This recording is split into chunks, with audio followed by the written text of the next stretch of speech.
بله ورځ یو څه وخت کې ویډیو چلېده، ما ته یو ملګري رالیږلې وه چې ته یو مولوي صاحب ناست او څه وجد مجد راغلی دی په کسانو باندې، هغه یې وراشي د هغه په هغه مرۍ باندې زور کړی دی. دې صاحب ویډیو تاسو کتلي؟ د هغې نه بعد یو ورور ناشنا سوال کړی دی، وی یو مولوي صاحب دا خبره به کوله چې دا تاسو چې په دې باندې ردونه کوئ چې د درګاهونو له مزئ او دربارونو له مزئ او د قبرونو سره دا ناست دي دې دپاره دا صحیح نه دي، نو په دې خو موږ سره دلیل دی چې دا کار روا دی.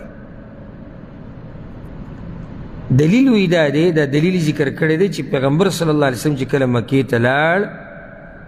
د فتح مکې په موقع باندې، نو هغه امر وکړو چې زما خیمه د خدیجې رضی الله عنها د قبر سره ولګوئ، نو دا خیمه هلته لګولو د هغې د قبر سره.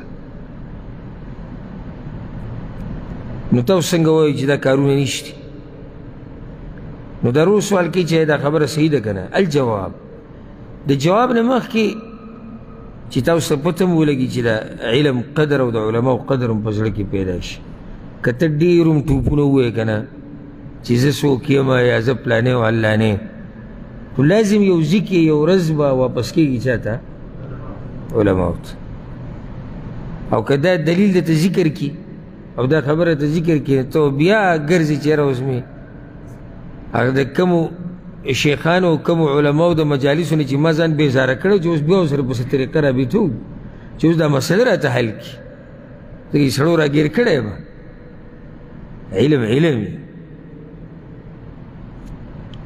دا خبره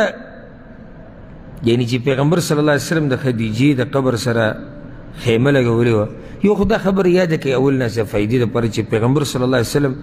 په خدیجه رضی الله عنها باندې انتهایي مین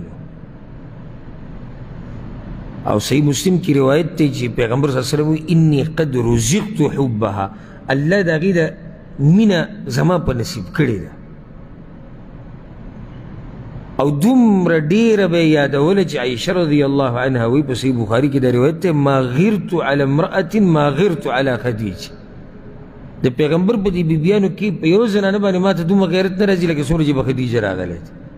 ولې؟ من کثرة ذکر رسول الله صلی الله علیه وسلم ایاها، پیغمبر صلی الله علیه وسلم به ډېره یادوله. او یو روایت کې دي عایشه رضی الله عنها ورته وویل یا رسول الله لکه الله چې صرف دغه یو پیدا کړي ده او هغه مشره ښځه وه، یو روایت کې دي سره هغه مشره ښځه وه، الله دله وي د هغې نه ځوانه ښځه در کړې ده او داسې در کړې او داسې در کړې ده. پیغمبر صلی الله علیه وسلم ورته عایشې هغې هغه وخت کې په ما ایمان راوړی دی چا په ما ایمان نه راوړی، او هغې په هغه وخت کې په ما مال لګولی چې خلکو زما نه مالونه بند کړي، او هغې په هغه وخت کې زما مرسته کولی چې خلکو زما سره ملګرتیا او خپلولیانې پرېښودې. او عایشه رضی الله عنها وایي صحیح بخاري صحیح مسلم کې روایت دی چې یو ورځ حاله بنت خویلد راله. حاله بنت خویلد د خدیجې خور ده، نو دوی د اوازونه م یو بل سره لګېدو، د هغې خور ده. نو هغې اجازت وغوښتو چې دننه درتلی شم که نه؟ وی پیغمبر صلی الله علیه وسلم ته پته ولګېده چې حاله ده، نو هغه اواز پرې د خدیجې په شان ولګي، فرتاع لذلک، اوس یکدم راپاڅېدو اللهم حاله، یا الله وی حاله راله. داسې خوشحاله شو، بیبي ورته رایاده شوه، ښځه ورته رایاده شوه، داسې وفاداري او چې څوک د سره ښه وکړي هل جزاء الاحسان الا الاحسان، او بیا داسې ښه چې ټوله دنیا دې خلاف ولاړې او هغه په خاوند باندې ایمان راوړی، دا ښه به د هغه نه څنګه هېر شي؟ مال یې ټول په پیغمبر باندې قربان کړ. بیا راځو د رور دې مسلې ده چې مولوي صاحب دا خبره کړې ده. ګوره داسې واقعه چې پیغمبر صلی الله علیه وسلم ویلي چې زما د خیمه د خدیجې د قبر سره ولګوئ، دا د سره سندن داسې خبره ثابته نه ده. دا داسې مولیان ده چې علم ورسره نه هغوی بیانوي، هغو هم د چا نه اورېدلي، خو ما ته داسې ښکاري چې دا دوی د کوم ځای نه دا واقعه اخیستې. زه راته وایم کله چې پیغمبر صلی الله علیه وسلم فتح مکې له ورغی مکې ته نو پیغمبر صلی الله علیه وسلم امر وکړو چې په حجون علاقه کې زمونږ چې کومه جنډه ده هغه هلته ولګوئ او زما زیم هلته جوړ کړئ حجون علاقه کې لکه روایت کې راځي چې امر رسول الله صلی الله علیه وسلم ان ترکز رایته بالحجون پیغمبر صلی الله علیه وسلم وایي چې دا جنډه په حجون علاقه کې ښخه کړئ هلته به مونږ یعنی ډېره شو ښه دا حجون علاقه چې کومه ده زبیر رضی الله عنه وی الحجون مقبرة اهل مکه دا د مکې والو مقبره ده دا ابو موسی اشعري رضی الله عنه کور هم هلته نو د ده د دې کور سره خوا کې وروسته د هغه کور هم هلته وبي نو دا د مکې والو مقبره ده نو ما ته داسې ښکاري والله اعلم چې دې قبر پرستو حضراتو دا د دې ځای نه دلیل اخیستی دی چې پیغمبر صلی الله علیه وسلم د مقبرې خوا کې څه ولګوله خیمه ولګول خو د دې نه خو دا نه ثابتېږي چې هغه دلته دا خیمه دې دپاره لګولی ځکه چې د خدیجې قبر دلته دی څنګه نه ثابتېږي اولنی یعنی صحیح حدیث خو پورې د ضعیف کې هم دا نشته چې پیغمبر ویلي چې حجون علاقه کې به زه ډېره کېږم ځکه چې هلته قبر د چا دی قبر د خدیجې دی داسې خو نه دي ویلي دویمه هلته صرف قبر د خدیجې خو نه دی هلته خو د مکې ولو مقبره ده یعنی بیا خو به د دې نورو دا خبره به ته هم ثابتې چې پیغمبر د مشرکانو د قبر په خوا کې هلته مشرکان هم ښخ دي او مؤمنان پکې هم ښخ دي نو دا خو عامه مقبره د پیغمبر صلی الله علیه وسلم یو ځای کې هم دا نه دي ویلي چې زما دا خیمه کوم ځای کې ولګوئ د خدیجې د قبر په خوا کې ولګوئ اوس دا وګوره چې کوم ځای ته دوی تاویږي راتاویږي لکه دومره دوی ځان ستړی کوي خو هغه خپله قبر پرستي ثابتوي تاو را تاو شي او کمثل العنکبوت د جولا د کور په شان دلیل وګوري ځان له هغې له چې پوکې ورکړي هغه کور سره د جولا چې دی والوځي و داسې دلیل دی وی پیغمبر صلی الله علیه وسلم دغه ځای غوره کړی یو روایت کې داسې راځي چې پیغمبر صلی الله علیه وسلم صحابه کرامو ته وی سبا په خیف بني کنانه کې زمونږ پړاو دی هلته ولې حیث تقاسموا علی الکفر په دقه ځای کې قریشو قسمونه خوړلي په کفر باندې مشورې کړې وي نو موږ به هم هلته ډېره کېږو چې هغوی ته پته ولګي چې کوم ځای کې دوی قسمونه د کفر خوړلي وو موږ به هغه ځای کې ډېره کېږو چې دوی ته د مسلمانانو د زور پته ولګي نو دا خو یې نه دي ویلي چې موږ به جمع کېږو په هغه ځای کې چې کوم ځای کې قبر د چا دی قبر د خدیجې دا خو صدفتن دا کار وشو یعنی کوم ځای کې چې هغه ډېره شو هلته مقبره د چا ده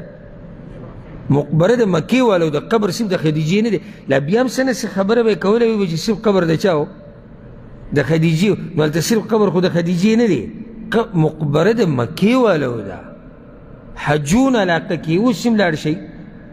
چې چاته ځایونه معلومه هغو ته پته شته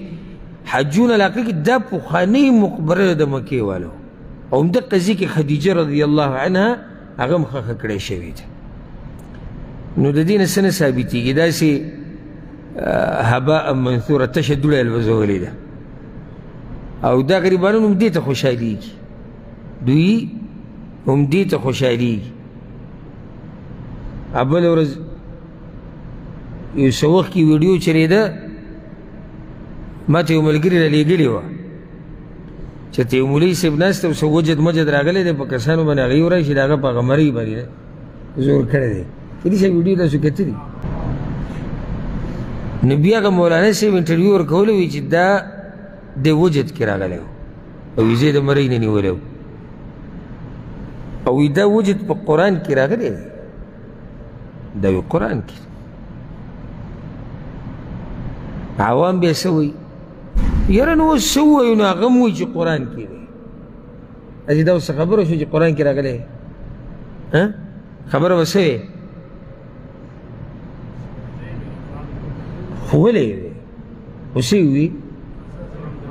قرآن کې راغلی عوامو قرآن کې راغلی او دا کافر وجد دی چې یو سړی راځي په مولوي صاحب باندې ګزارونه کوي دلته چې بچا دا وجد راشي چې علاج وله وکړو